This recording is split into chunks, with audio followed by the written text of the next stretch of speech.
और ये जो कुर्बानी सेंटर का मामला है ये बहुत दिन से चल रहा था। और कुर्बानी सेंटर का परमिशन लाना ये हमारे शहर के जो एमएलए साहब हैं ये उनकी जिम्मेदारी। अगर यही इंदिरा गांधी हॉस्पिटल सरकारी हॉस्पिटल चालू होता तो आज इतनी मौतें नहीं हुई होती।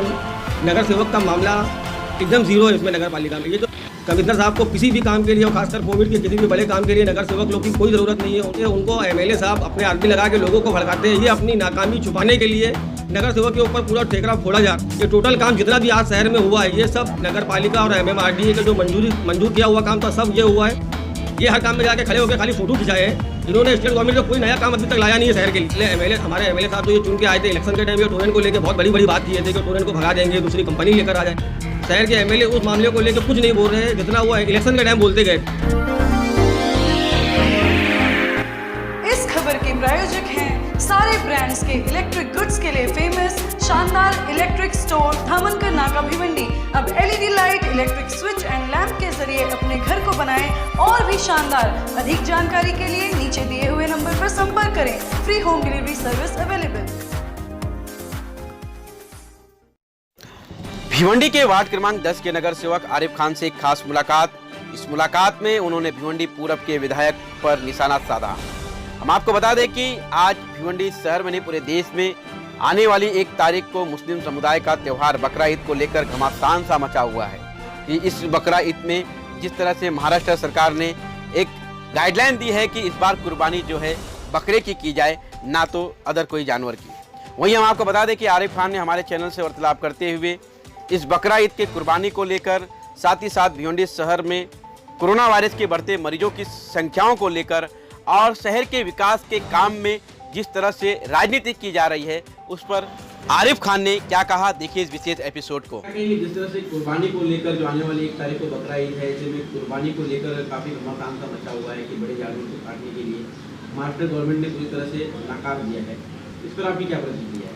इसमें मामला ऐसा है कि हम लोग बहुत पहले से हमारे पार्टी के जो अध्यक्ष हैं और भी जो लोग हैं हम लोग बहुत पहले से लगे हुए थे कि किसी भी तरीके से कुर्बानी सेंटर का परमिशन मिल जावे।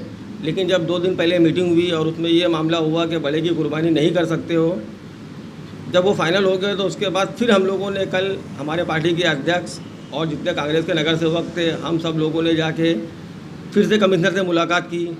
उसके बाद हम लोग प्रांत ऑफिस गए, उनको एक लेटर दिया और उनसे डिमांड की। उसके बाद DCP साहब से हमने मिला और उनसे कहा कि किसी भी तरीके से हम लोग को कुर्बानी का परमिशन दो और हम आवाम से सोशल डिस्टेंसिंग रखते हुए जो सरकार की गाइडलाइन है उस हिसाब से हम कुर्बानी करेंगे।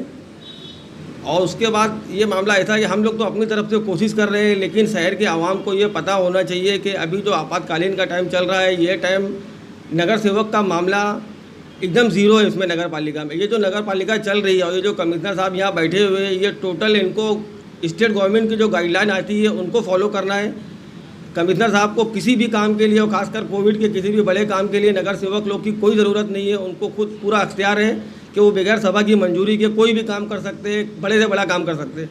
तो अभी हम लोग का फ़िलहाल नगर पालिका में नगर सेवक का कोई रोल नहीं है।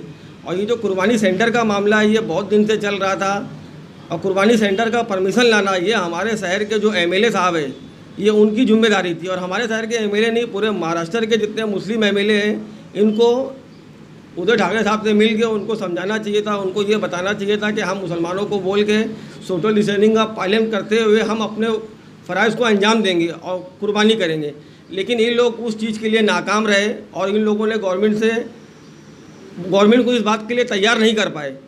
तो जो कुछ लोग हैं जो MLA जिनको कुछ मालूमात नहीं रहती है उनको MLA साहब अपने आदमी लगा के लोगों को भड़काते हैं। ये अपनी नाकामी छुपाने के लिए नगर सेवक के ऊपर पूरा ठेकरा फोड़ा जा रहा है, जबकि ये परमिशन लाने का पूरा काम MLA लोग का था। मुस्लिम MLA महाराष्ट्र में जितने हैं सब मिल के सरकार से डिमांड करके फ्लडर हाउस का इनको परमिशन लाना चाहिए था। अगर ये परमिशन लाए होते स्टेट गवर्नमेंट ने ऑर्डर देती तो हमारी महानगर पालिका से हम लोग भी लेके हर जगह सेंटर चालू करा देते थे। लेकिन ये अपनी नाकामी को छुपाने के लिए नगर सेवक के ऊपर इल्ज़ाम लगा रहे हैं और खुद बच रहे हैं, जबकि जनता को सवाल MLA से करना चाहिए कि तुमने स्टेट गवर्नमेंट से क्यों डिमांड नहीं की। कोविड को लेकर क्या कहना चाहेंगे? कोरोना वायरस का भी देखा जाए संकट मंडरा रहा है और ऐसे में महानगर पालिका तत्पर होकर काम भी कर रही है, इस पर आपकी क्या प्रतिक्रिया है? कोविड को लेकर तो नगर पालिका को जिस हिसाब से काम करना चाहिए, शुरू में तो नगर पालिका की थोड़ी लापरवाही हुई जब तक वो कमिश्नर साहब थे, लेकिन जब से ये नए कमिश्नर साहब आए हैं ये बहुत अच्छे तरीके से काम कर रहे हैं और फिलहाल कोविड अभी बहुत कंट्रोल में आ रहा है, लोगों की मरने की तादाद भी कम हो गई है और इसमें नगर पालिका ने बहुत मेहनत करी। और एक चीज़ और है कि बीच में अभी जब कोविड का मामला बहुत ज़्यादा उरूज में था, जो टाइम लोगों की तादाद बहुत ज़्यादा थी, लोग बहुत मर रहे थे, वो टाइम हमारे शहर के एमएलए साहब ने इस शहर गांधी हॉस्पिटल का लेके जो मामला था, हम कांग्रेस के जितने नगर सेवक थे सबका ये बोलना था कि Indira Gandhi hospital Covid hospital नहीं बनाया जाए, क्योंकि ये एक ऐसा हॉस्पिटल भिवंडी में है जहाँ पे गरीब लोग 2-3 हज़ार लोग डेली इलाज कराते हैं। तो हम लोगों का ये डिमांड था कि इंदिरा गांधी हॉस्पिटल कोविड का हॉस्पिटल नहीं बनाते हुए कोविड का हॉस्पिटल सरकार अपनी तरफ से प्राइवेट हॉस्पिटल भाड़े में लेके उसको कोविड बनावे। लेकिन कहीं ना कहीं ये काम एमएलए साहब का भी था, उनको भी सोचना चाहिए था कि Indira Gandhi hospital Covid hospital नहीं बने। Indira Gandhi hospital Covid hospital बनने की वजह से जो मौतें हुई है उसमें बहुत ज़्यादा इजाफा हुआ है, क्योंकि लोगों को इलाज नहीं मिला। अगर यही इंदिरा गांधी हॉस्पिटल सरकारी हॉस्पिटल चालू होता तो आज इतनी मौतें नहीं हुई होती। लोग जाके इंदिरा गांधी में डिलीवरी का मामला और बहुत सी 50 बीमारी है खाली कोरोना के अलावा, तो वहाँ उसका इलाज कराते और सरकार कोविड के लिए हमको प्राइवेट हॉस्पिटल उपलब्ध करा के देती। तो ये हमारे शहर के एमएलए का भी काम था, लेकिन उन्होंने पता नहीं क्या सोच के इंदिरा गांधी हॉस्पिटल को कोविड हॉस्पिटल बना दिया और इतने लोग आज शहर में 2000 के लोग मर गए। आज तक जून के महीने में एक एम्बुलेंस भी नहीं दी, और जब जुलाई में थोड़ा कोविड कम हो गया, लोग नॉर्मल हो गए, तो इन्होंने कहा कि हम 1 लाख लोगों का चेक करेंगे, कोविड टेस्ट करेंगे, घर घर जाएंगे। आज 15 नहीं 20 दिन हो गया है।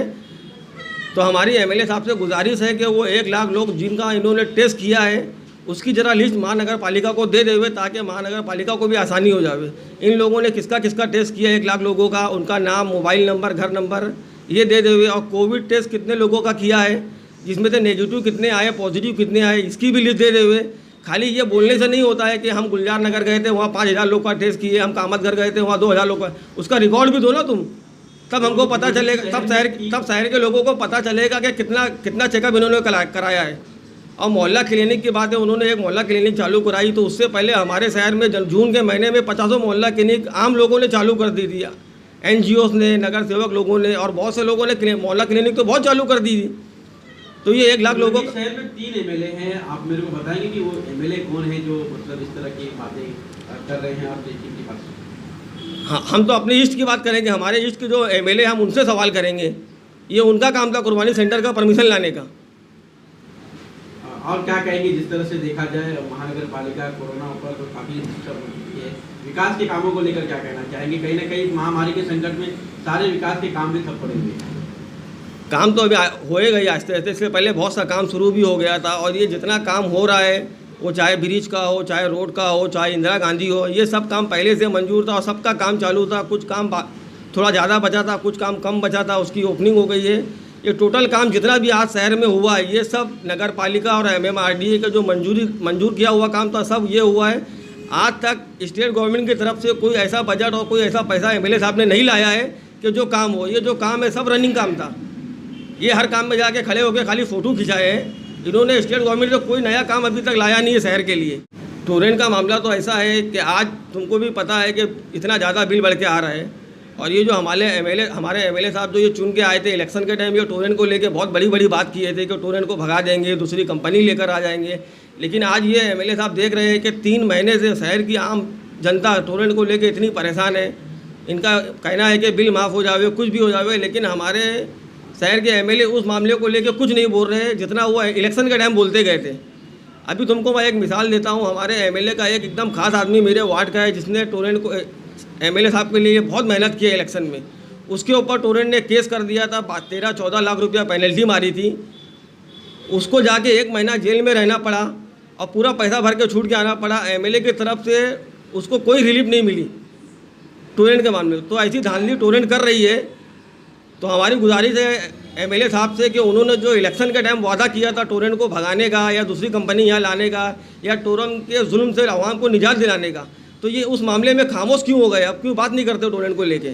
कहीं ना कहीं ये सवाल खड़ा करता है आवाम के लोगों के जहन में। आज तुम जाके उनके ऑफिस में देख लो, पहले कितने लोग टोरेंट का मसला लेके जाते गए थे, लेकिन अब उनका मसला हल नहीं होता है तो वहाँ लोग जाना छोड़ दिए टोरेंट ऑफिस, उनके ऑफिस में, क्योंकि उनको भी कहीं ना कहीं लगता है कि रईस भाई की वजह से टोरेंट का मामला लेके हमारी कोई हेल्प नहीं हो रही है।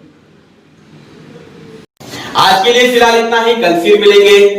किसी नए खबर के साथ, तब तक के लिए हमारा चैनल सब्सक्राइब करें। जनता की आवाज टीवी न्यूज। धन्यवाद।